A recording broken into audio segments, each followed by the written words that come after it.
Le concours millésime sur les emballages organisé par Adelphes démontre qu'en fait, dans le domaine des vins et des spiritueux, la révolution de l'emballage est vraiment en cours. Elle se conjugue avec plusieurs R. Un premier R, d'ailleurs, qui est très intéressant, qui est le R de renoncement. On voit que des metteurs en marché renoncent à certains éléments d'emballage, comme les coiffes et les capsules, qui finalement sont jugés inutiles, renoncent aussi à utiliser des artifices tels que l'or à chaud qui va améliorer la recyclabilité des emballages et puis utiliser moins de matériaux. On a aussi le R de la réduction toujours, réduction des poids d'emballage, là c'est assez souligné sur quasiment tous les dossiers.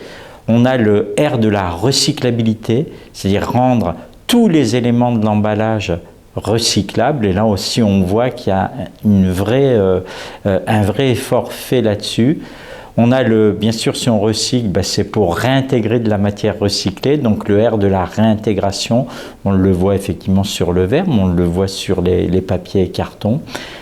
On a aussi un R de ressources, et on voit des ressources peut-être d'origine fossile qui sont en train de disparaître au profit de ressources renouvelables, avec un vrai apport de retour à la cellulose.